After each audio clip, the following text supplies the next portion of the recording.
The only way to the resting ridges is by glider. Part vehicle, part kite, and all adrenaline. You land on the rocky, broken up spine of the nearest ridge and nearly fall over when you look down at the plummeting slope into the basin below.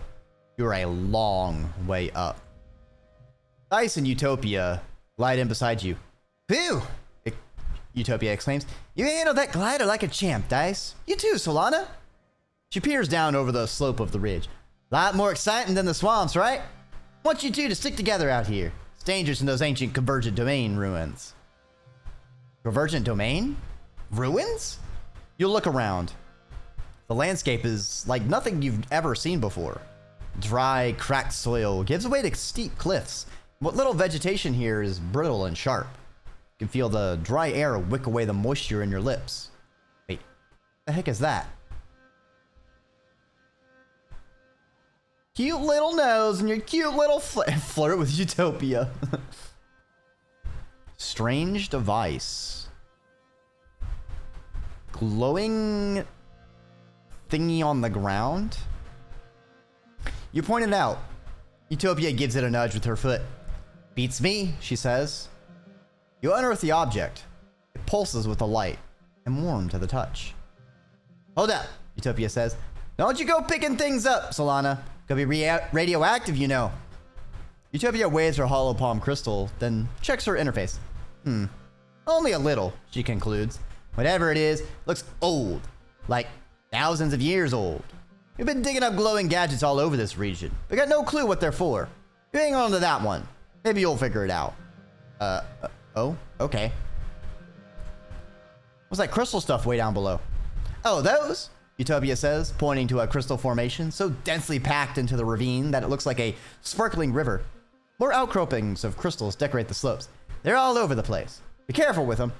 We're not sure if they're animal, vegetable, or mineral. Points off to the distance. There's a big island of them over there, like a glacier. Covers the whole damn place. Might be related to the Convergent Domain, but we ain't sure yet. What's the stone structures in the distance? Well, there are buildings here, Utopia says. Traces of them anyway. Maybe 10, 20,000 years old. Sure didn't put them there. Dice lights up at the prospect of doing alien archaeology. We've checked them out, but not thoroughly. Mostly just trying to get a feel for who lived here. Why they ain't here no more. Based on some glyphs, we started calling them the Convergent Domain. Whoever they were, built things to last. Utopia admires. They ain't just arrowheads and cave paintings. It's real architecture. Machines even. Wait, what? Tell me more. I wish I had more to tell you, Utopia says. Most everything we found just poses new questions. Structures read more organic than anything. So what does that mean their gene tech was super advanced? For this place, I think it was some kind of solar network for them, she says, squinting up into the two suns. Looking at it from above, you can see these big vines traveling up and down the ridges, like power lines. There's hardly any plant life elsewhere, like they soaked up all the energy and made it a desert. What'd they use all that energy for? She says. And if there's a civilization so big and so advanced on Fortuna, why can't we find any more traces of it? Where are the cities? What were them thumpers for? What happened to them all? She's right. It's a lot of questions. Maybe we can help find some answers. So anyway, those ruins are the main thing we need you to survey while you're out here, Utopia says. But keep an eye out for anything else weird. Utopia claps the dust off her hands. Well, my job here is done. You're all set, kid. Try not to fall off a cliff. Dice jumps back on his glider too. As usual, he's going to scout on ahead and catch up with you later. Interesting, interesting.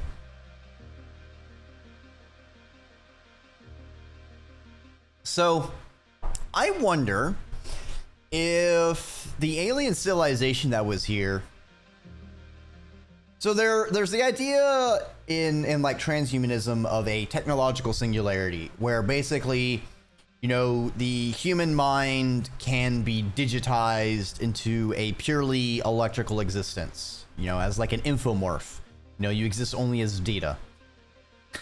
I wonder if the entities of this planet went through a biological singularity where they transcended their initial existence and basically became as one with the planet in a sense.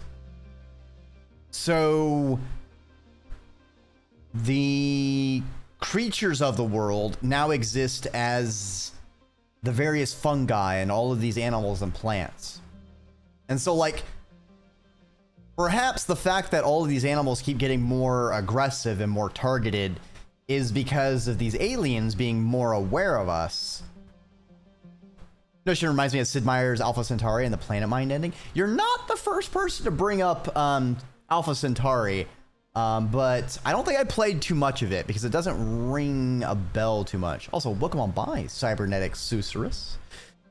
Oh yeah, and I definitely feel like we're going along those lines. Eternity lies ahead of us and behind. Exactly.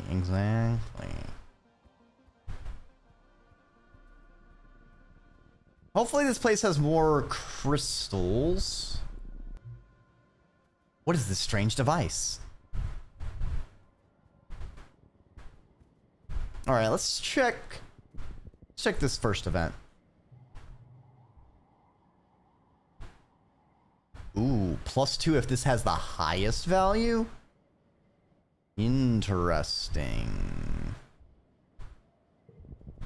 We don't have a lot of stamina. I do want to pick up a bunch of items before I might accidentally stress myself and be forced out. Just do the boss event first. All right, we finally have a crystal, so we can give that to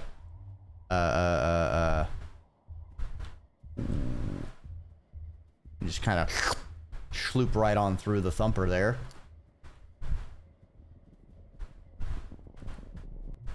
Flowers.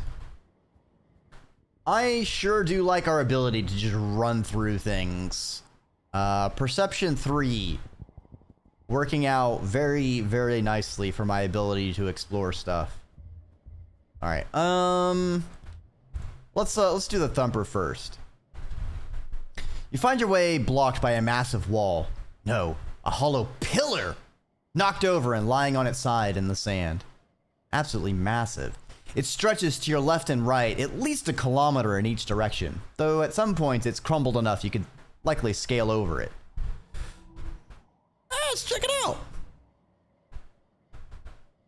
That is a big number. Damn.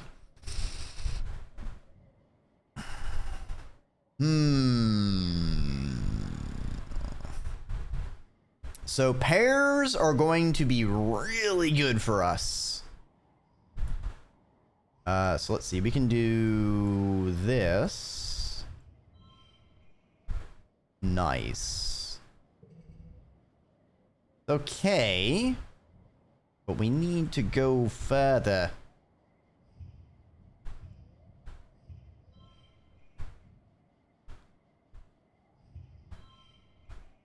All right, so I got 3s.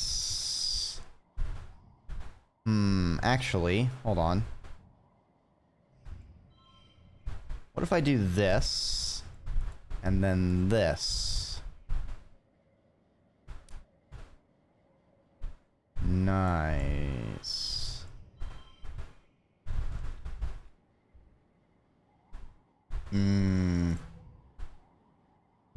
Investigate the giant alien tube. Oh no, this turns out this is perilous / difficult. All right, it's no big deal. We just have to get 36 points. No big deal, Dreki says. Foolishly, like the fool he is.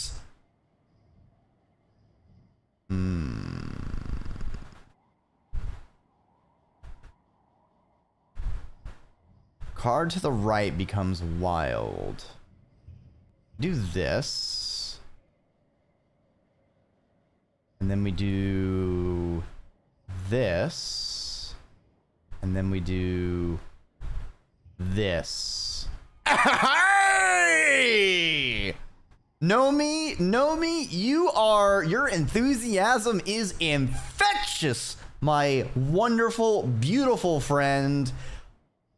Nothing like a radioactive plant, a new friend, an old friend, a beautiful, okay, that's not beautiful. I thought that was the beautiful vista. No, that was the harvesting mushwood.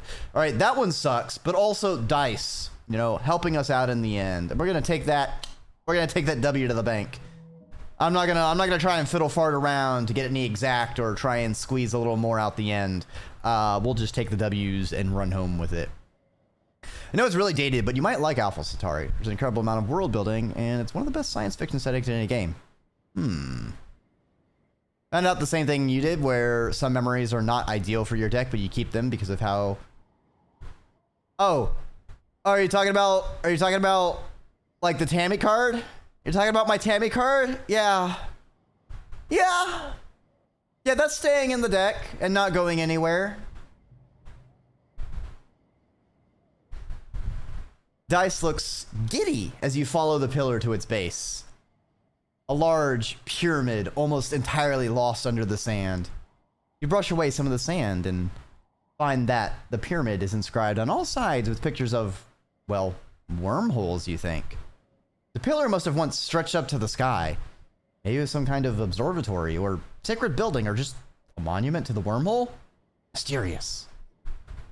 I will say, it's my first time playing, and I'd like to play through blind, so definitely be mindful not to spoil anything or accidentally spoil via hinting or priming for events.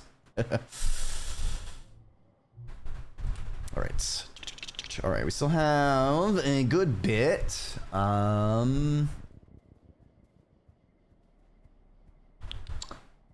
if I've checked all the way to the right. I don't think I have. Not a lot of items to pick up, it seems like. Aha! A glowy thing. Even before it turns out, if I collect too many glowy things at once, they all combine and explode. It'd be just my luck, you know? I found this shiny thing! Oops.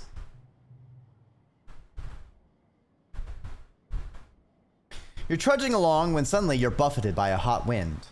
No, like a very hot wind. Lethally hot. The ridge is already baking, but all of a sudden it feels like you're trapped in a nuclear reactor.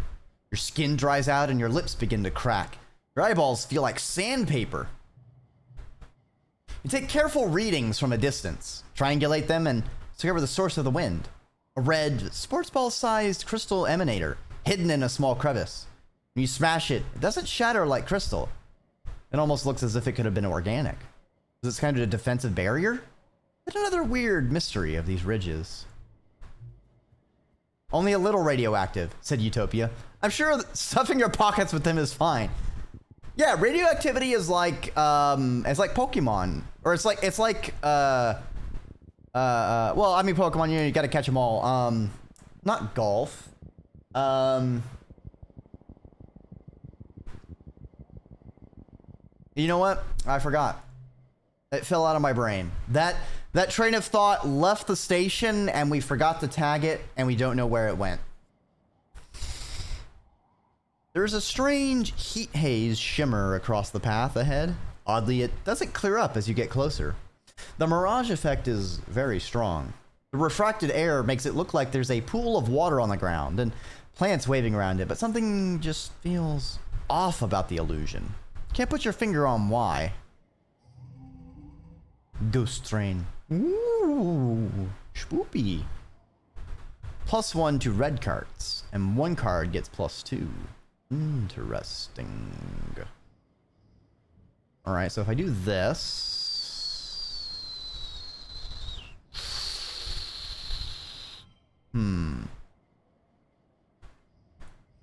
I could do this. No. This? No. This is a 6. It's a 4. It's an 8. I mean, we get big points. Now we get up to 16.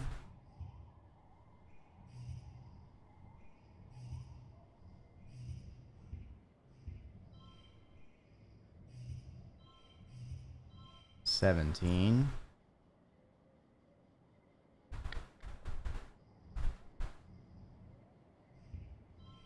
16.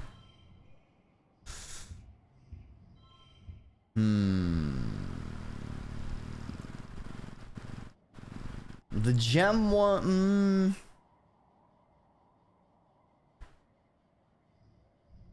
We'll just go to the next round and take our wins where we can get them here.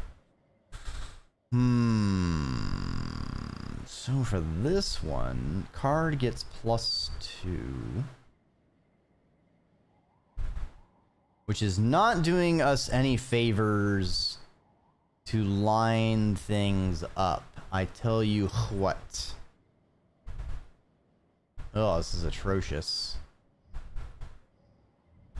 All right, you know what? We can do this. And then 4 and 4 for 23. That will also get us 23, though. Nice. All right, we'll take that. All right, chat. Aha! They called me mad when I invented the steel pockets. So they were too heavy. Now look at me. All right, all right. It's time for us. We'll go with the big bucks. Actually, that gets us more. Ooh, this would also be 6.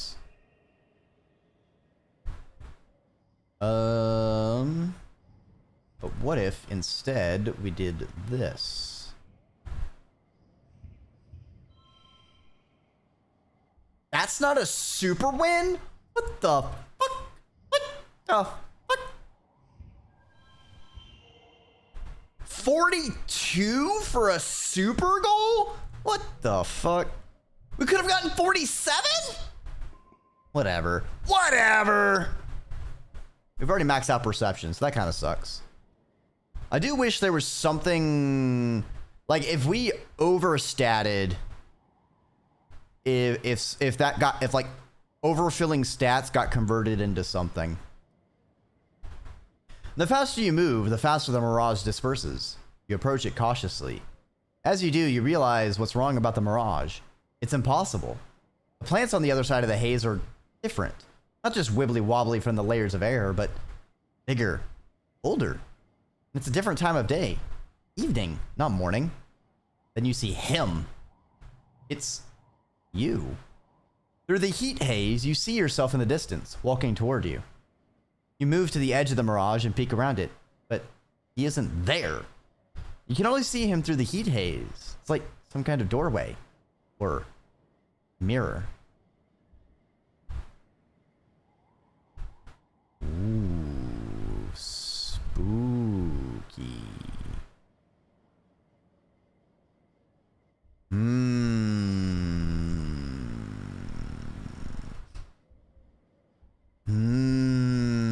We're not really a huge risk taker, so we're not going to jump through it. Or do we call out to ourselves? Do we just watch? Let's just watch. You stare at the figure, the person who looks and moves exactly like you. Then you both slowly, carefully approach the mirage.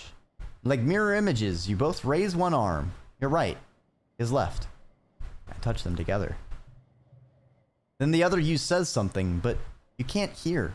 You can only see their lips move. Is it important? A message from the other you? You're desperate to know. But the mirage fades.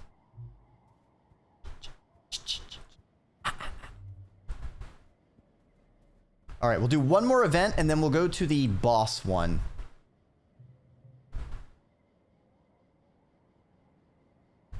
You're walking along a ridgeline when your foot knocks some rocks down the slope. You anticipate the familiar clatter as they plunge down into the chasm, but realize it's silent. Just the wind. You're down the slope. Nothing's falling. Wait, the rocks you dislodged with your foot are just floating. You take a step forward and realize you feel lighter too. Like you've suddenly taken off your mountaineering gear. You take another step forward. It's a struggle to keep your foot on the ground. With one more step forward, you realize it's possible to take both feet off the ground. You're floating. You nudge your foot and let the momentum float you forward a few feet, feeling more untethered by gravity the further forward you go. The ridge line is narrow, with a steep drop to either side. There's no way around this strange anti-gravity field, and if you fall out of it, you might plummet into the chasm. Onward! Oh, man. This challenge did not know what it was doing by giving me +2 to pairs. Oh, we are going to be biting into these pairs, chat. Don't you worry. Like apples, these pears are food to my mouth. We'll do a 2 and a 2 and a 1 and a 1 and a 3 and a 3.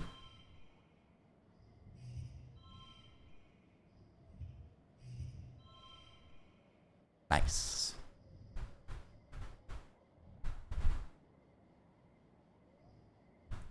Wait, how does this give the same amount?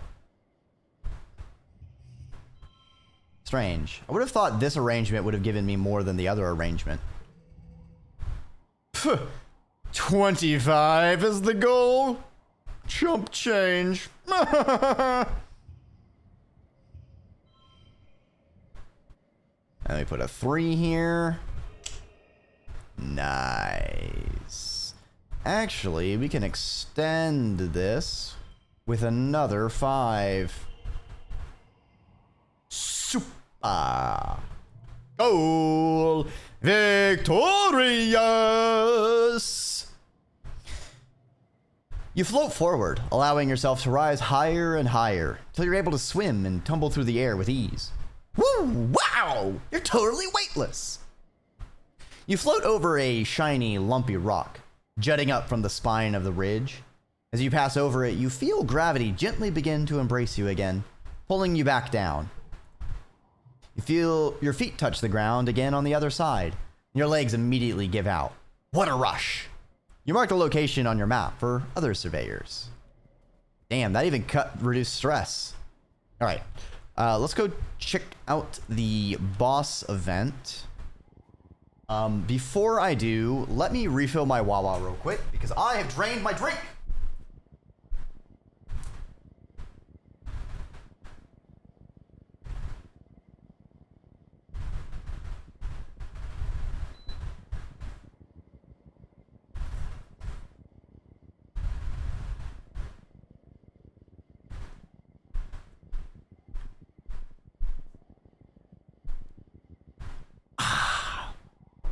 I needed that water. I've been talking.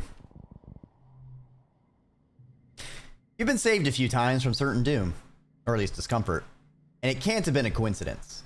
Something, or someone, is taking an interest in you. You're being followed. Beginning to get a feel for this place and its dangers. So the next time you hear a mournful hoot of a passing air squid, you head towards it instead of away, keeping an eye out for anyone watching you from the cliffs. Air squid? What? We got squid cicadas here? Is this sky canopy? Shit. It's all makes sense now. There. Just as you think you're gonna have to grab its tentacles and fly it like a kite to get your savior to show up, you see a shadowy humanoid figure appear over a nearby ridge. You make eye contact and both freeze. His almond-shaped eyes widen in his not quite human face, and he slips out of sight again. Track him carefully. Rather than rush after him, use your tracking skills to carefully follow his path and sneak up on him.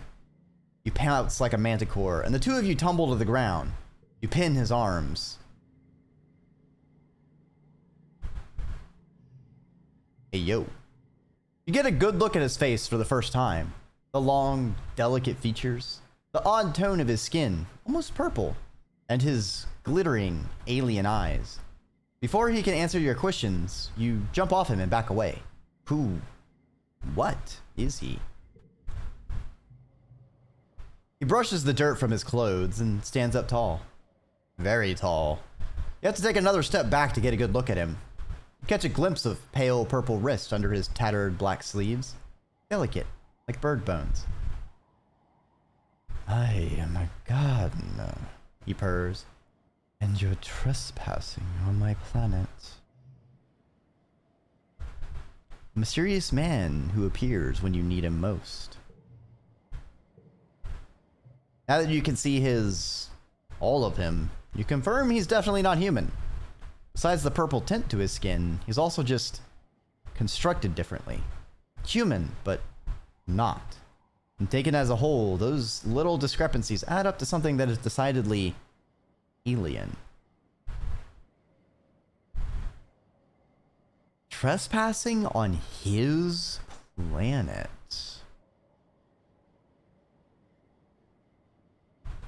Interesting.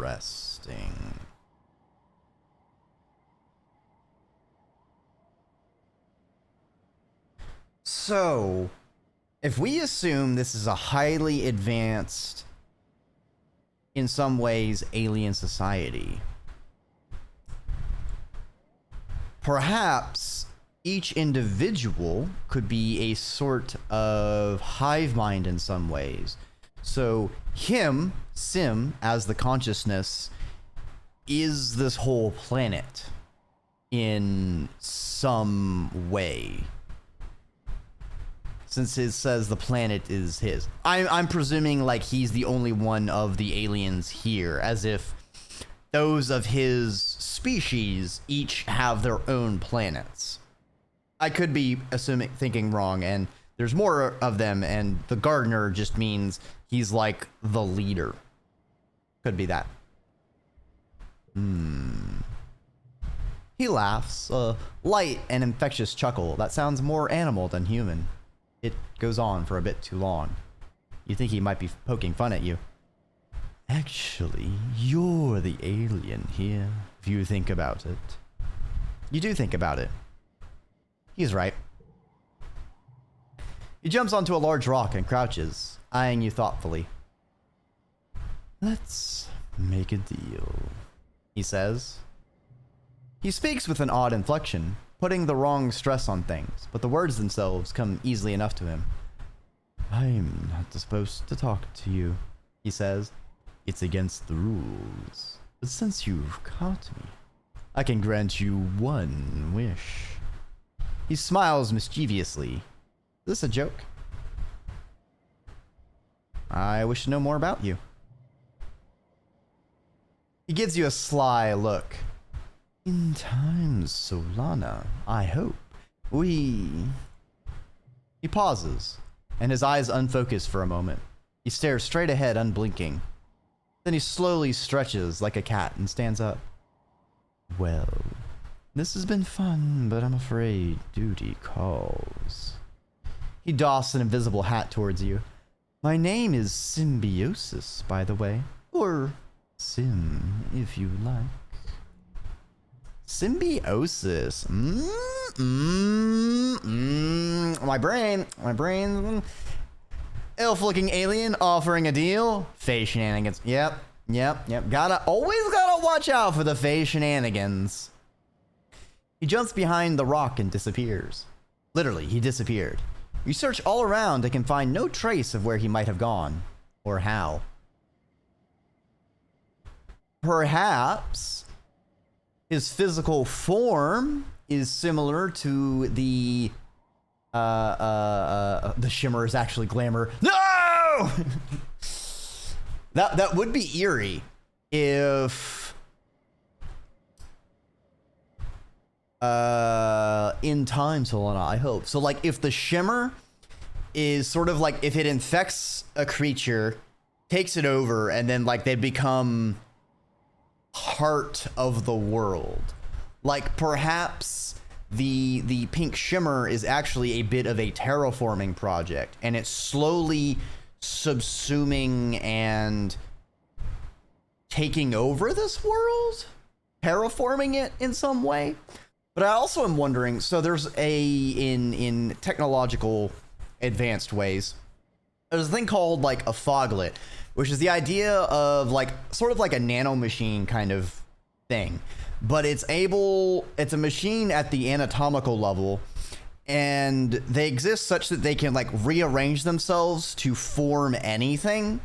Sort of like if you think of like a nanofabricator in sci-fi, like it can just make anything out of just raw material. Kind of like a foglet could be like a cloud that can constitute itself ad hoc into whatever substance or whatever it wants. It can switch from being like an oak desk into a metal chair or whatnot. Smart matter. Yeah, basically. Because essentially it's adjusting things at the molecular level. Now, take that idea, take it over to the biological side. I'm wondering if Sim, as a symbiote, like his consciousness exists sort of like can go into the mycelium, like how an infomorph would exist in a data sphere.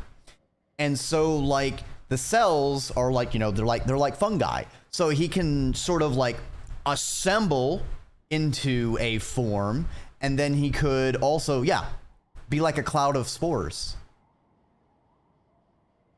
Exactly. In short, I think we have mushroom people around. That explains it. Explains everything. It's all mushrooms, chat. All the way down. Well, he slithered away down the threads like a slime mold. I think the puff of spores is funnier, though. You disappear on the wind, just... Stars, you just messed an alien. My cordial network's all the way down. Exactly. Planet does seem to like its mushrooms. True. Which means this entire planet is extremely delicious.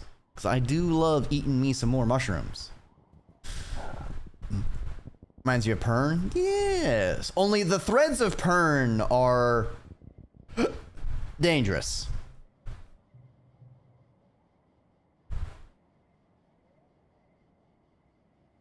The organisms don't classify well into Earth kingdoms. So, to be honest, not even Earth animals really classify very well because they're kind of always being shuffled around and things are a little more loosey-goosey. Like if you think of snakes, like the names are so fucky. Like king cobras are not cobras, actually, because cobras are elapids and king cobras are nauseas in the nausea genus. So they're not actually cobras. Snakes also don't recognize the monarchy and refute the authority that the king cobras attempt to assert. Most snakes are actually more of a autonomous collective. Pern really didn't like mushrooms, as you recall, but it's mooned it. Yeah, the red moon is where the threads came from, which caused problems to keep things light. You haven't been down in the deepest crevices of the ridges where the crystals grow thick and the air is stagnant and dead. It's already sweltering on the ridges, but in the chasms, you can see that the heat is warping the air, almost like it's a permanent fog. Utopia says the air is so thick and still that you can't even use your glider down there. At least one thing survives in the haze, though. When you take a break for lunch one day, you can see flickers of silver dart in and out of the fog, like ripples of light on a lake. As you unpack your tiffin box, the silver flashes come up out of the fog and begin to surround you. They're animals. Eyeless, almost translucent creatures about the length of your arm, trailing meters-long tentacles behind them. Their mournful hooting is magical and strange. Look them up on the holopalm. Oh, air squid. Squid cicada babies! Yeah, stuff is always within a kingdom, at least. Animals are animals, yeah. Vertunas, yeah, that is true. Maybe everything's just a mushroom. First collectible use is free. Interesting.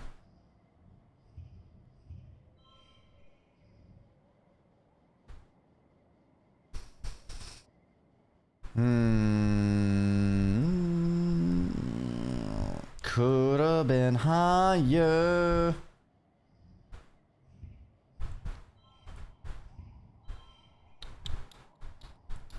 We'll just burn the unchangeable, I'm gonna be honest. We'll just get that right out of there. Ooh. Interesting. +2 to jump cards. We can do this. Now that's a pretty penny. That is a pretty penny. Mm-hmm. Mm-hmm. Lichens are fungus and an algae. Sharing a unit to save on rent. My own rock? In this economy? Oh, perish the thought.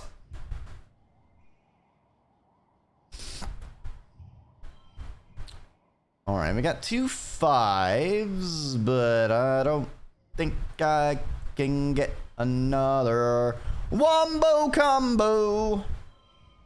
Alright, we can get this going.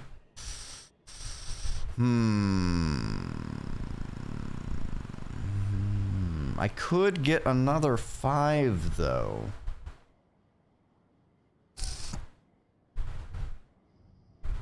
I do have a free item use. So +2 to a card. Change a card to fist. What if I took this out?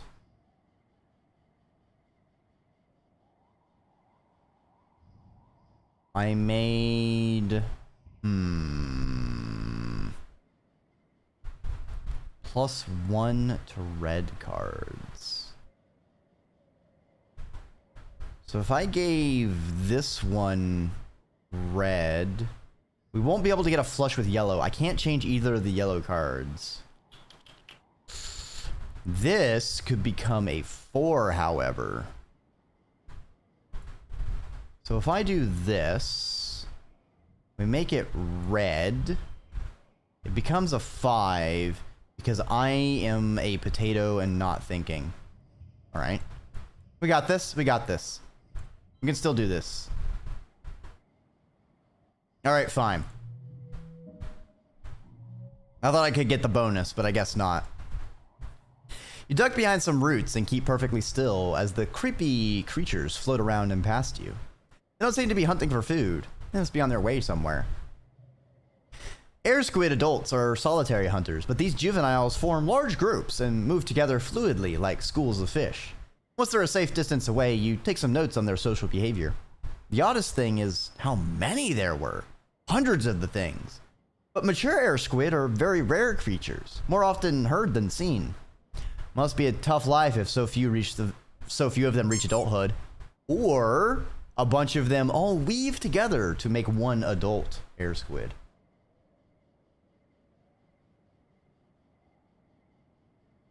Thank you, Newt, for the hydration. All right. Oh. Hey, Sim. Fancy seeing you around. Why do we have 2 hearts already with them?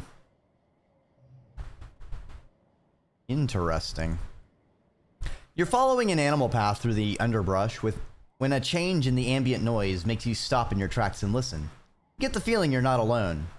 By now, you're getting used to the feeling of being watched. I know you're there, Sim. You're answered with silence. You have the fleeting thought that if you're right, probably sound pretty cool. And if you're not, and you're talking yourself to the jungle like an idiot, at least no one's around to see. A tall form steps out casually from behind a rock. Why, hello again, says Sim, smiling.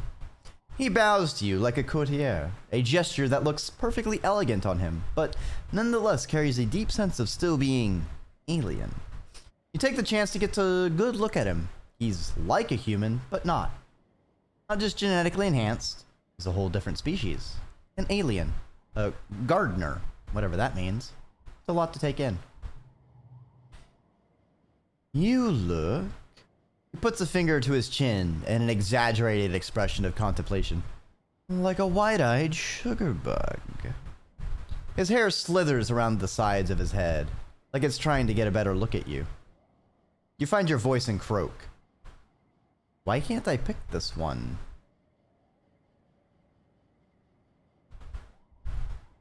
Why do you keep following me?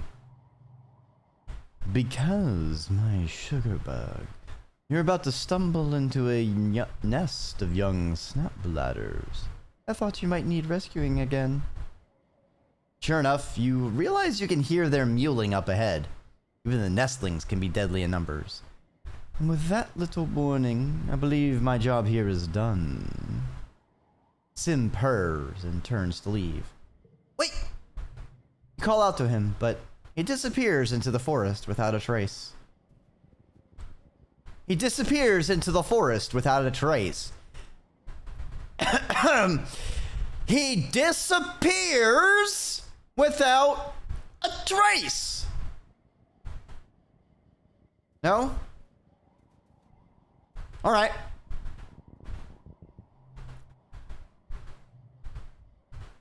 A beautiful little locust lands on your arm. It calmly washes its face with its forearms and vibrates its wings like it's cooling off. Aw, poor little guy's all alone. Let's make a friend with the locust, who's definitely not possibly dangerous at all. No, not perfectly represented on map icons. He throws a smoke bomb, and after several seconds, still standing in the same spot. Very still. I mean, +1 skill doesn't mean much when we already have maxed out perception, but it's about the principle of the matter.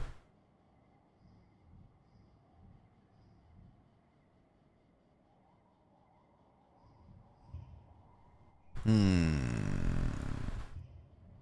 mean, I can just do this.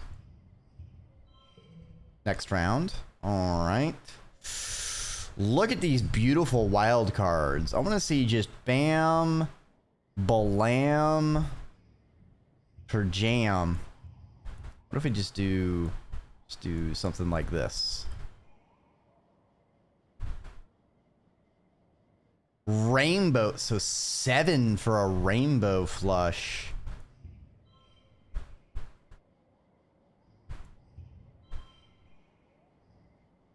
Oh, it's okay. I thought we were actually getting a special wombo combo from that.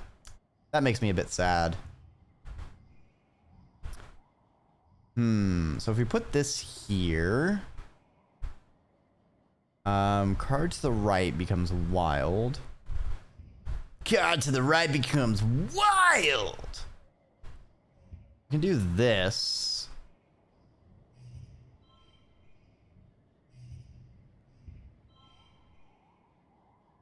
Which is okay. It's only 28. I feel like I'm wasting my wild cards if I do that, though. Especially because we can do +1 for each gem. You can put this here.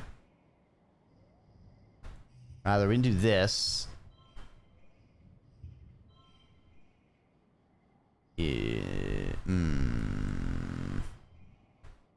That's 24.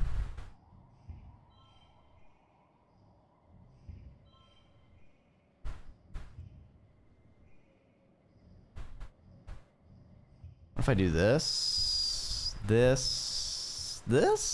No.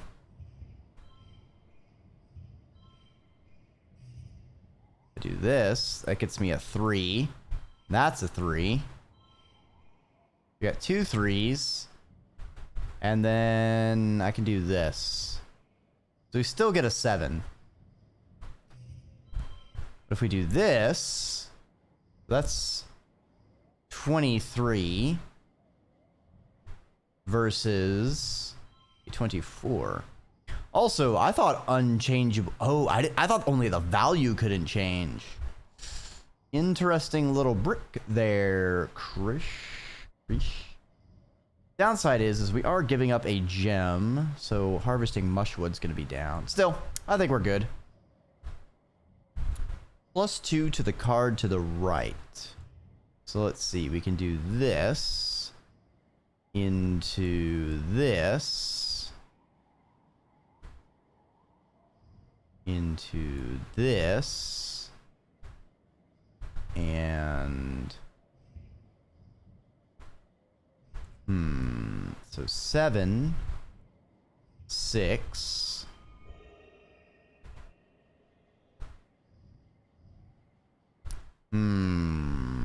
We can do better. We can do better.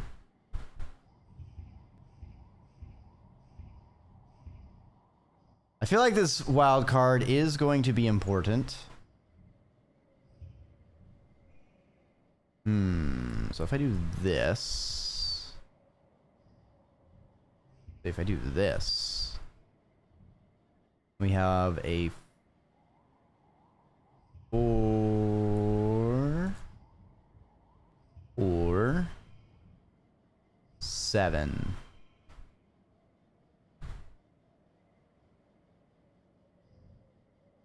I don't know if I can get the bonus even with 2 pairs.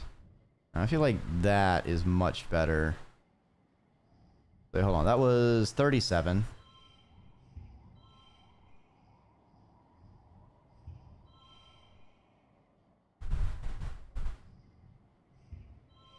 $40. Right, because we get the straight as well there. Oh, we could have gotten 44. I bet that would have given me the bonus one. Oh, well. You look up from your hollow palm. It's a mask wing. Named because when it's frightened, it opens its wings all the way and flips them forward, making it look like a grimacing manticore. Scary. But even scarier is how much they can eat. They usually eat leafy plant matter, but they're not above eating fabric, wood, hair, or even skin. They swarm in dust, and in hot places like the ridges. You see something out of the corner of your eye and look up from your new friend. Oh. In the distance, you see a haze above the ground. It's the locusts, each one bigger than your fist. The insectoids can eat their weight in under an hour. There are millions of them out there. They'll be here soon. Your buddy takes off to join its friends, and you gotta go. You make it to your glider in time, thankfully. You'll come back to this place later in the week. What foliage there has now been stripped bare. Only thing still standing are the crystals, glinting in the sunlight. Makes sense. Makes sense. I think that was a extreme... Expeditions seem way more effective than most every other action now that we have access to them. It's actually a little bit silly how effective they are. All right. Now it's time for us to do a bit of sleepy eebies.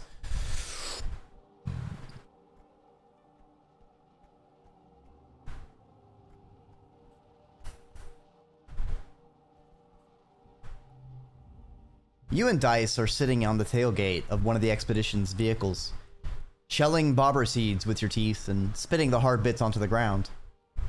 Now and then, one of you points out something funny, passing surveyor does, or spots something under the mush trees. It's the easiest way to talk to Dice, by not talking at all. Dice has always been like this. Being isolated from other kids has made him thoughtful. Out of everyone, you think Dice might understand about Sim and be able to keep the secret. You tell him? I trust him. You tell Dice that you saw something interesting when you were out on expedition. Dice perks up immediately, turning to look to you. Yeah? He asks. What? Met an alien. His jaw drops, and his face goes an interesting color. You're worried for a moment that he's going to be upset with you for teasing him, but... No way! Dice hisses, leaning in. But I met an alien too, Solana. What was yours like? Like us, but an alien? You describe Sim. His long dark hair, his big eyes, his faintly purple skin. The way he never seems to answer any of your questions. Dice stares at your face. Wait, you met Sim too? You nod, and Dice's hands fly into his hair. Said he met another human boy, but didn't say who it was. It was you this whole time. Made me swear I wouldn't tell anyone else, Dice says earnestly. A weird expression on him. He said if other humans find out about the gardeners, we'd all be in a lot of danger. So, we could talk about Sim, but we have to keep it a secret. Okay, it'll be our secret. Dice nods, looking serious. Good, he says simply, then repeats it. Good. Go back to shelling bobber seeds in silence. Watching the colony go about its business. Hell yeah. Also, I brought you this fruit.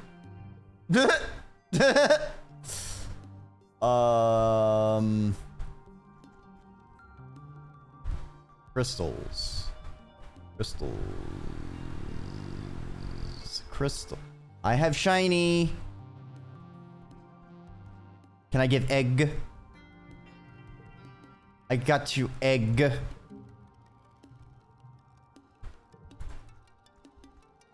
All right, and to Tang, instead of a flower, let's give her a strange device. Aw, come on, nothing? Really? Lame. And before I regret immensely the fact I gave one of those away.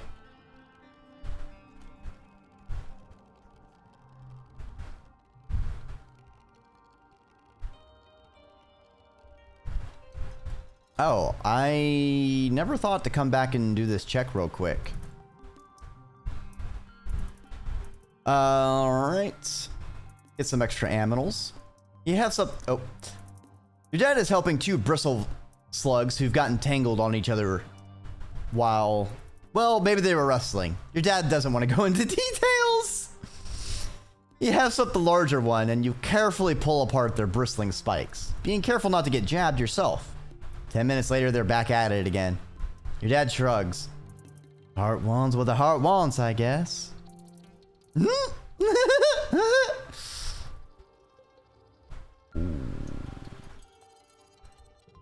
aminals? We are not there. All right. We need to rest.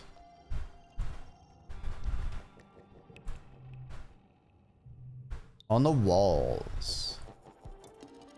Now that we have eagle eyes and supposedly night vision, I wonder if we'll get some different text. The view from the wall during glow is absolutely breathtaking. The wormhole seems to smother the sky like a swirling jewel-toned bowl pressing down on the gloom. Everything in the wilderness is lit up, seems to breathe in and out with the planet, like one living creature made of stars. It's beautiful. You can almost forget how dangerous it is.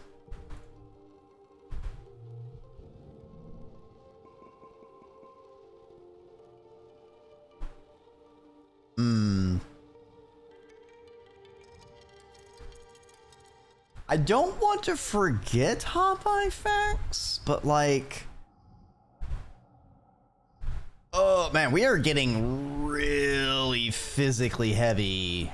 I'm kind of sad how low our social is getting. We need something to like up our empathy. Why is there nothing to up our empathy? Fuck. I guess let's drop that. You're relaxing in your quarters with your dad when you hear the colony siren. The enemy is here. Your dad looks up from his novel. Huh, seems early this year. We should head to the shelter in the lounge. You've been drilling on new evacuation procedures for the past month. No need to be a hero now that there are so many new soldiers from Helio. Probably best you just follow instructions and head to the lounge with your dad.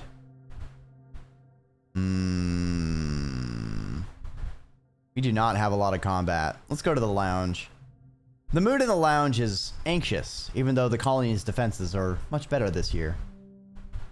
Over hushed conversations, you can hear younger children crying inconsolably. You look for your friends in the crowd. Mars and Tangent are here, quietly reading something on Tang's holopalm. Cal is trying to entertain some kids with his juggling tricks. The few civilian kids from Heliopause are here too, including Rex and Nomi. Base and Nem are absent, probably serving guard duty. You settle in to pass the time. Someone brings word that it's not a faceless out there, at least. You hear a few loud booms from outside, so strong you can feel their shockwaves in the floor. People gasp and cover their heads, but nothing else happens. After the attack, Lum gathers everyone in the lounge and holds a big celebration for the soldiers. There's feasting and drinking and songs of valor, and as the party goes on long into the night, some drift away in pairs, or more. Mars and Rex keep the dancing going, Even Nem seems to relax, especially when the other cadets invite her to drink with them. Tonight, everyone seems convinced that this victory means the colony will be safe forever. Maybe it will be. I sure want to believe it too. I feel like the fact that this is the first time it seems like we've had a successful defense. The next year is going to be savage. All right, I think we're making some good relationship progress.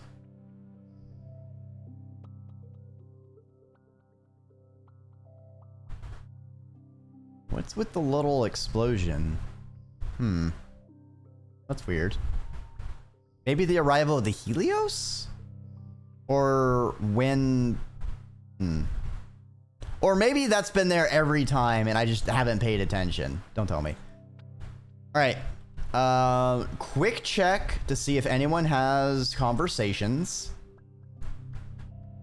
You spot Nem halfway up a garrison watchtower. Her legs wrapped around the scaffolding as she cranes to look over the fence through a pair of ears. You clear your throat, and she peers down at you and waves. Solana, come on up here. I want to ask you something. You clamber easily up the scaffolding. Nem gives you a high five. Here, look through these. Nem says, shoving the holoculars into your hands. You raise them to your eyes and look to where she's pointing. A long ways out, much further than the expeditions are going, you spot a dark humanoid shape moving through the towering fungal forest. See him? Nem asks. It's Dice. I swear it is. He's always sneaking out over the walls. So what? Nem stares at you. So what? She repeats aghast. He's gonna get in trouble. Only if you tell on him. But yeah, Nem sputters. But someone should. The adults say we're not supposed to go outside of the colony unless it's on expedition. Nem says, taking the holoculars back, looping them around her neck. What Dice just goes whenever he wants. What if he gets hurt? What if he dies? She wrinkles her nose. What if he picks up a weird alien disease and comes back with 3 heads? Nem scratches her cheek. Her acne's made her skin dry and sore looking. Ow, she mutters as bits flick off. I don't know what to do about it, she says. What do you think? I think we should stay out of his business.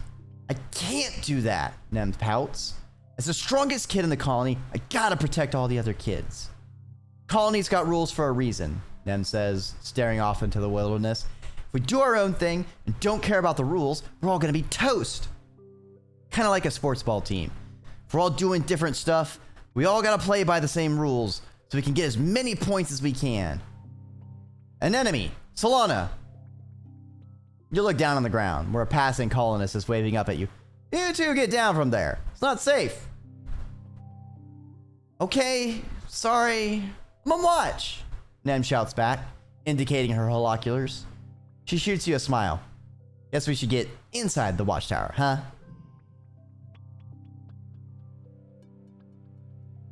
You both climb the rest of the way to the guard platform.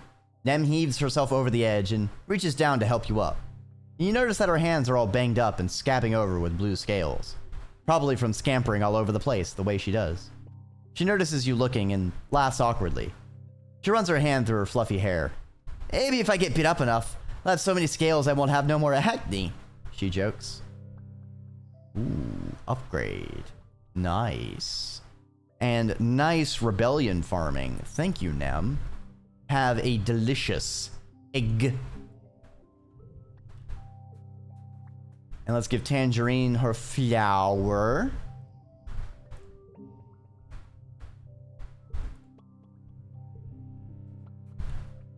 Alright. Good stuff, good stuff, good stuff. Let's give Rex their stick. And Nomi there. Oh, Rex and Nomi are curled up together, his head on their lap, as they watch something on Nomi's holopalm. Nomi pauses the show and Rex grumbles sleepily. Must have almost drifted off. Hi, Nomi says, scritching behind Rex's ears.